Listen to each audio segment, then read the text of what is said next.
네, 안녕하세요. 증권통 투자 업데이터 시간입니다. 전일 국내 증시 정말 아슬아슬하게 상승 마감에 성공을 했습니다. 장 초반에 비해서 탄력이 둔화되면서 상승률 자체는 적었지만 결국에는 상승권에 머무른 채로 장을 마쳤다는 점은 긍정적으로 평가해 볼 수가 있겠는데요. 코스피 시장에서는 개인 투자자들의 매수세가 유입이 된 반면에 외국인 그리고 기관 투자자들은 관망 심리가 짙게 나타났습니다. 이번 주에는 잭슨홀 미팅도 예정이 되어 있는 만큼 관망세가 짙어질 수 있다는 점 유의해 보셔야겠습니다. 네, 우선 코스피 시장에서 거래량이 많이 몰렸던 종목들 위주로 먼저 살펴볼 텐데요. 우선 마니커, CJ시푸드, 덕성, 넥스틸과 이수페타시스 올라와 있습니다. 우선 넥스틸 같은 경우에는 최근에 상장한 새내기 종목이죠.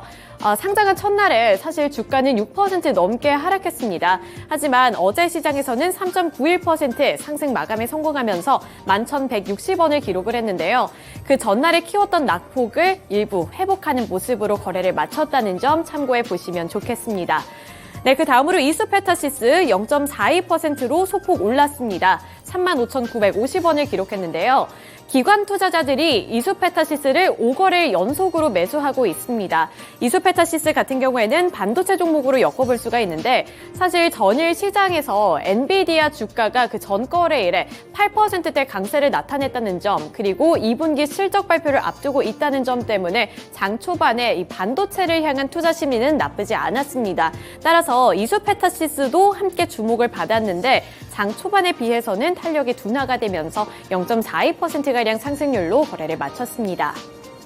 네, 이어서 코스닥 시장에서 거래량이 많이 몰렸던 종목들도 함께 확인해 보겠습니다. 시노펙스가 12.8% 올랐고요. 아래로 디알텍, 인산과 하림, 그리고 신성델타테크까지 올라와 있습니다. 우선은 가장 상단에 위치해 있는 시노펙스의 주가 12.8% 두 자릿수대 상승률을 나타냈고요. 4,450원의 종가를 기록했습니다. 시노펙스는 사실 21일에 상한가를 기록했던 전적이 있습니다.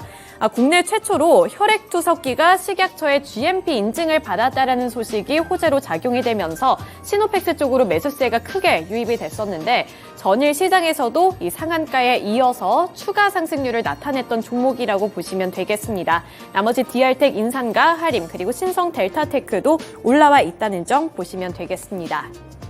네, 이렇게 코스피 시장 그리고 코스닥 시장에서 거래량이 많이 몰렸던 종목들 10가지를 살펴봤습니다. 나머지 종목들은 특징주로 엮어서 어제 이슈 브리핑과 함께 살펴보도록 할 텐데요. 첫 번째 특징주로 음식료품 섹터 살펴보도록 하죠. 네, 마니커와 CJ시푸드, 인산가 그리고 하림까지 올라와 있습니다. 음식료품 섹터 내에서 정말 다양한 종목들이 올라와 있는데요. 전일 시장에서는 수산물 관련 종목들, 또 소금 관련 종목들 6개, 그리고 사료주들까지 함께 올라와 있습니다. 우선 여기서 보이는 거는 6개 관련해서는 하림 그리고 마니커가 대표적인 종목이 되겠고요. 수산물과 관련해서는 CJ시푸드가 주목을 받았습니다. 또 소금과 관련해서는 대표적인 종목이죠. 인산가가 29.85%로 상한가를 기록을 했고요. 3,480원의 종가를 기록했습니다. 이렇게 수산물 섹터, 또 소금, 또 음식료품 섹터가 주목을 받을 수 있었던 것은 일본에서 오염수를 방류한다라는 소식 때문이었는데요. 일본에서는 이제 후쿠시마 오염수를 방류할 계획이다라는 소식을 전해오면서 사실 장 초반부터 이렇게 음식료품 섹터가 강한 탄력을 받아 나갔습니다. 그 전까지는 이제 우려감 그리고 우려감이 기대감으로 바뀌면서 주가가 상승을 했던 것이라면 어제 장중에 발표가 났죠. 일본 정부가 24일부터 오염수를 방류하겠다고 밝혔습니다. 이렇게 될 경우에는 우리나라 쪽에 좀 반사수혜가 유입이 될 것이다라는 전망이 제시가 되고 있는 상황이고요. 우리나라뿐만 아니라 주변국에서도 반발이 굉장히 심한 상황이라고 합니다. 이게 반발이 심할 때는 어떠한 현상이 일어날까를 생각을 해봤을 때 우리나라 기업들 쪽으로 수혜가 예상이 된다라는 결론을 도출해 볼 수가 있었던 거죠. 따라서 우리나라에서도 이렇게 CJ시푸드와 인산과 같은 바다와 관련되어 있는 음식 종목들 주목을 받았고요. 또 육계 관련 종목들까지도 매수세가 확산이 되는 모습이 연출이 됐습니다. 네, 두 번째 특징주로 넘어가 보겠습니다. 두 번째 특징주로는 초전도체 관련 종목들 살펴보도록 하겠습니다. 불씨가 꺼지나 싶었는데 어제 다시 되살아났습니다. 덕성이 12.94% 추가 상승률 다시 나타냈고요. 12%로 강세 움직임 나타내면서 7,330원의 종가를 기록했습니다. 신성 델타테크는 무려 30%로 꽉 채운 상한가를 기록을 했고요. 종가는 54,600원을 형성을 했는데요. 우선 여기서 특이점을 가장 크게 갖고 있었던 종목은 신성 델타테크였습니다. 그 전 거래일에 사실 하한가를 기록했는데 하루 만에 이렇게 다시 상한가로 전환하면서 꽉 채운 상한가를 기록을 했기 때문인데요. 이 초전도체 관련주인 신성 델타테크의 주가가 급등을 했는데 맥신 테마주로 분류되는 종목들이 전일시장 급락을 한 반면에 이렇게 매수세가 다시 초전도체 쪽으로 옮겨가는 모습이 연출이 됐습니다. 이 한국초전도 저온학회는 이날부터 24일까지 강원 평창군 용평 그린피아 리조트에서 학예 학술대회를 열 것이라고 보도를 했는데요. 여기서 발표 세션을 진행할 계획인데 LK99 관련한 간담회도 예정이 되어 있습니다. 학술대회 2일차인 23일, 그러니까 오늘 이 공식 프로그램이 종료된 이후에 진행될 예정이라고 하는데요. 이 비공개 진행으로 예정이 되어 있고요. 간담회에서 나온 의견이나 자료는 4차 브리핑을 통해서 발표를 할 예정이라고 밝혔습니다. 그러니까 결국에는 기대감이 유입이 되면서 이렇게 덕성이나 신성 델타테크 같은 초전도체 쪽으로 매수세가 유입이 됐다라고 보시면 되겠고요. 신성 델타테크가 아무래도 이 초전도체 관련해서는 대장주 역할을 해왔기 때문에 이렇게 매수세가 더 큰 폭으로 나타났다고 해석을 해볼 수가 있습니다. 급등락을 오가는 이 초전도체 관련 종목들, 사실 이 변동성 대비 개인 투자자들에게 오는 수익이 얼마나 되느냐, 이 효용이 가장 중요한 부분이 되지 않을까 싶은데요. 전반적으로 지금 집계된 상황을 보면 총 상승률 대비 개인 투자자들의 평균 수익률은 부진한 상황이라고 합니다. 손실이 더 많다는 것을 의미하고 있는데요. 이 초전도체 가운데 이 대장주로 불리고 있는 신성 델타테크의 경우 전일 종가는 54,600원이었습니다. 하지만 지난 17일 종가를 살펴보시면 59,000원 부근에서 종가를 기록을 했는데요. 17일부터 이 종가가 강세를 나타냈던 것을 염두에 뒀을 때 이 17일 대비 8.8% 추락한 종가 상황이라고 보시면 되겠습니다. 이 기간 개인 투자자들의 평균 매수 단가는 51,993원으로 현재 전반적으로 봤을 때는 4.7%가량의 손실을 입은 상황이라고 보면 될 것 같은데요. 따라서 증권업계에서도 이 초전도체 테마에 대해서 경계심을 더 강하게 드러내고 있습니다. 아직까지는 실체가 확인이 된 것이 아니고 아무래도 이 테마 움직임이 강하다 보니까 언제 또 변동성이 크게 생길지 모르는 상황이기 때문에 염두에 두면서 투자를 해야 한다는 의견을 살펴볼 수가 있었으니까요. 이렇게 급등했지만 앞으로 주의해 보면서 투자 포인트를 잡아보시는 게 좋겠습니다. 네, 이렇게 코스피 시장 그리고 코스닥 시장에서의 특징주들 함께 알아봤습니다. 이어서 오늘 시장에서는 어떠한 특징주를 눈여겨보면 좋을지 다울투자증권의 이성웅 차장 연결해 보겠습니다. 네, 차장님 안녕하세요. 네, 안녕하십니까? 네, 전일 수급 특징 함께 분석해봤는데요. 여기서 어떠한 특징주를 눈여겨보는 게 좋을까요? 포스코 DX 한번 좀 봐야 될 텐데, 우선 지금 2차전지 쪽에서의 그런 예전만큼의 수급은 또 관심은 좀 적어지는 부분이지만, 하지만 지금 포스코 홀딩스의 이 2차전지 쪽에 대한 그 양극재, 음극재 시장 진출에 관심은 좀 여전히 좀 높은 상황이다라고 좀 볼 수 있겠고요. 이 포스코 DX 같은 경우에는 포스코 그룹의 IT 융합이나 이 엔지니어링 서비스를 하는 그 기업이죠. 그렇기 때문에 이 포스코 그룹이 2차전지의 투자뿐만 아니라 어떤 철강이나 여러 쪽에서의 이 투자에 대한 부분에 있어서 포스코 DX가 수혜를 받는 구조로 가고 있다라고 좀 볼 수 있겠고, 특히 이제 2분기 영업이익 같은 경우에도 이 343억 작년 대비해서 137%까지 늘어난 수치를 보여줬을 때 이 포스코 그룹에 의한 실적 성장에 대한 부분은 상반기 때 또 이제 2분기 때 또 확인이 되지 않았나라고 좀 생각이 되고 있습니다. 우선 2분기 때 이 포항 제철소 어떤 수해 피해에 대한 이 복구 프로젝트에 대한 부분이 가장 큰 그 실적의 성장성을 자극했다라고 볼 수 있겠고요. 하반기도 기대가 많이 되죠. 2차 전지 생산 설비도 당연히 그 전에 계획대로 잘 진행이 되고 있는 상태고, 또 그리고 EIC 사업부 같은 경우에도 탄탄한 수조가 계속 나와주고 있는 상황이기 때문에 이 3분기 매출 같은 경우에 2분기 매출은 3,693억이었는데 이 3분기 매출은 그 이상인 4천억 이상을 나올 가능성이 크지 않을까라고 좀 판단되고 있습니다. 그리고 탈중국이죠. 이런 부분에 있어서 이 포스코 그룹의 지금 그 사업 부분에 드라이브로 많이 굴고 있는 상황인데, 이 공급망에 대한 구축 비전에 대한 제시가 됐을 때 이 포스코 DX에 대한 추가적인 어떤 수주나 이런 부분 더 활성화될 가능성이 크지 않을까라고 좀 판단되고 있고요. 지금 종합적으로 고려했을 때도 올해 총 수주액은 2조 이상은 당연히 달성할 것으로 좀 판단되고 있고, 내년 같은 경우에는 이런 분위기면 2,600억 이상의 수주는 나올 가능성이 크지 않을까라고 좀 판단되면서 이 포스코 DX 관심 있게 봐도 괜찮지 않을까 이렇게 판단됩니다. 네, 다울투자증권 이성웅 차장 연결을 통해서 전일장 수급 특징주로는 포스코 DX에 대한 이야기까지 들어봤습니다. 기존 철강 사업도 안정적으로 뒷받침을 해주고 있고 2차 전지 사업에서 신성장 동력을 지속적으로 보여주고 있기 때문에 앞으로 주가 흐름 꾸준히 좋을 수 있을 것이다 라고 얘기를 해주셨기 때문에 이 점까지 함께 체크를 해보시면 좋을 것 같습니다. 이번에는 시간의 거래에서 상승한 탑5 리스트부터 체크를 해보도록 하겠습니다. 스마트 레이더 시스템, 교보증권, 랩지노믹스, 사조시푸드, 휴비스 순으로 지금 이름을 올렸는데요. 종목들 상승 이유를 알아보기 전에 시간의 거래에서 특징적인 부분부터 언급을 드리도록 하겠습니다. 그 전에 어제 본장에서의 흐름을 복기해 볼 필요가 있을 것 같은데요. 어제는 후쿠시마 오염수 방류와 관련해서 소금 관련 종목들, 수산물 관련 종목들 6개 테마까지 주목을 받으면서 거래를 마쳤습니다. 그리고 장 막판에는 초전도체 테마로 다시 한번 수급이 들어왔는데요. 그런데 그중에서 소금 관련된 종목들은 잠시 뒤 살펴볼 테지만 시간의 거래에서 약세를 보인 반면 나머지 테마들은 시간의 거래에서 상승하며 거래를 마쳤습니다. 하지만 지금 보이는 탑5 리스트에는 사조시푸드를 제외한 나머지 모든 종목들은 개별적인 이슈에 의해서 상승한 만큼 잠시 뒤 사조시푸드만 특징주로 살펴보도록 하고요. 순서대로 한번 체크를 해보도록 하겠습니다.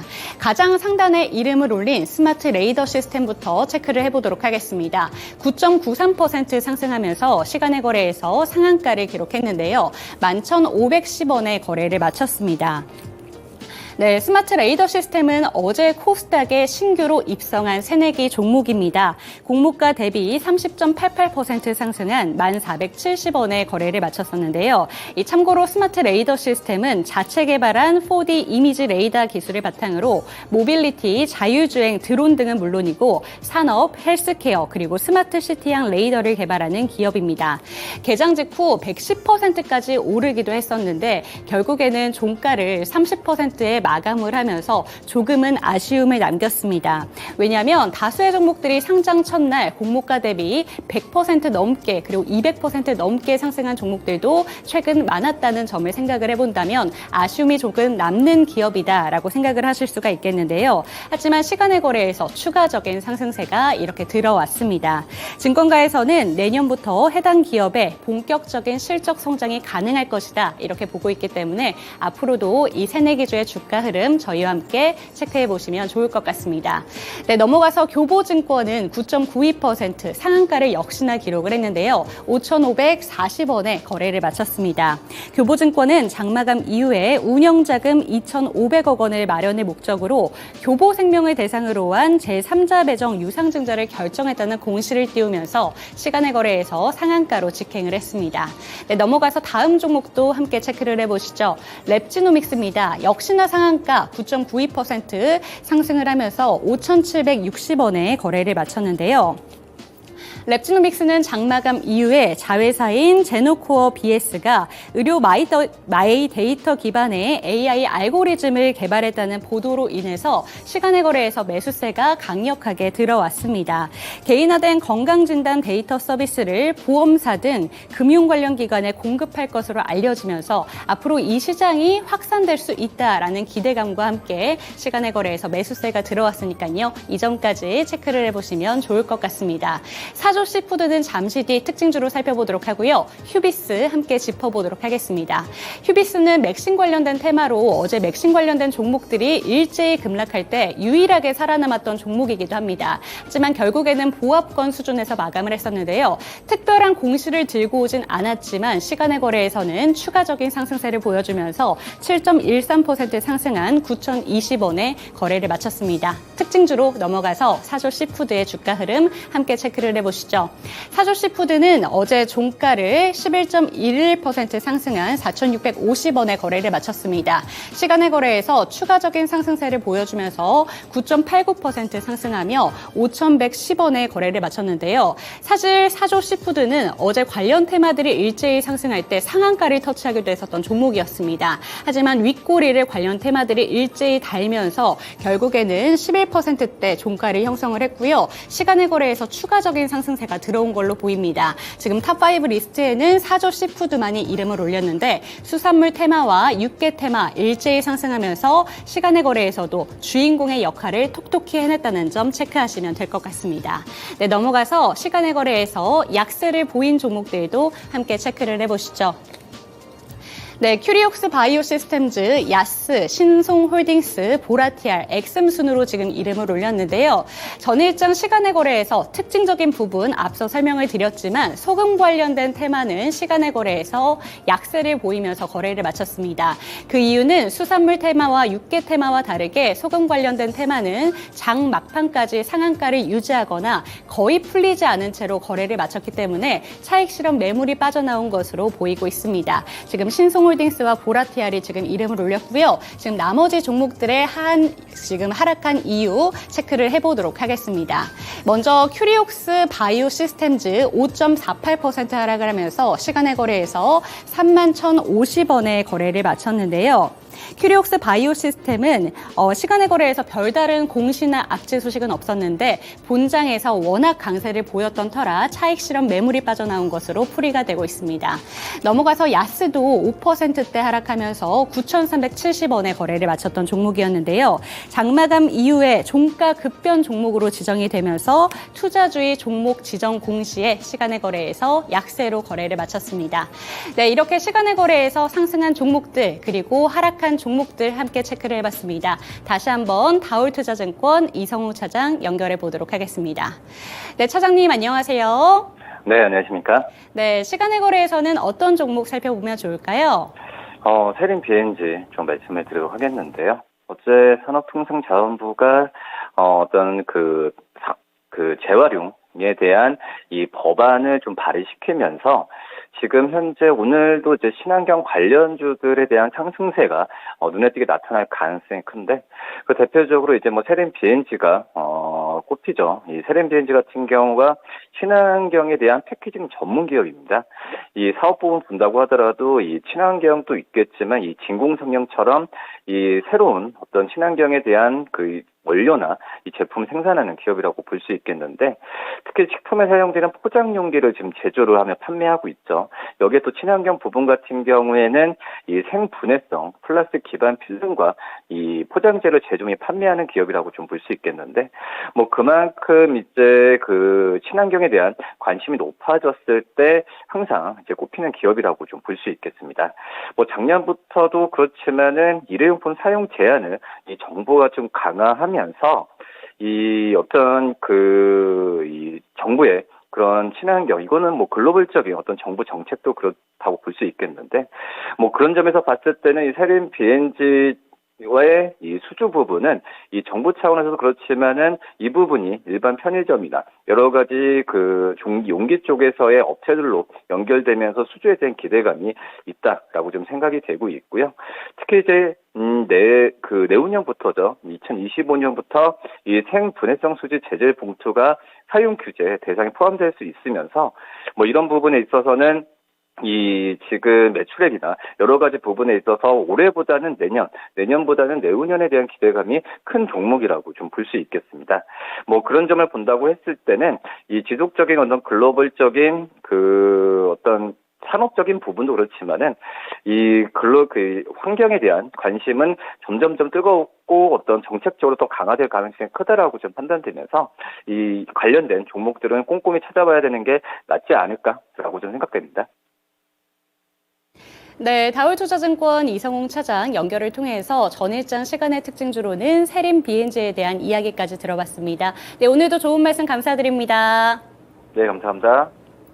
네, 특징주로 뽑아주신 세림 BNG의 경우에는 올해보다는 내년이 그리고 내년보다는 내후년이 더 기대되는 종목이다라는 점을 짚어주셨고요. 친환경 패키징 전문 기업으로서 앞으로 환경에 대한 관심이 높아질 때마다 주목하시면 좋겠다라는 말씀을 해주셨으니까요. 이 점까지 여러분들의 투자에 참고해 보셨으면 좋겠습니다. 네, 한 주의 중반부를 달리는 수요일 시장입니다. 수요일 시장 중반부라서 조금 더 지치기도 하는 요일이지만 오늘도 토마토 증권통과 함께 보시면서 대비 잘 해보셨으면 좋겠는데요. 수익률을 책임져 드릴 수 있도록 저희가 항상 응원하고 있겠습니다. 수요일의 수익률을 약속해줘.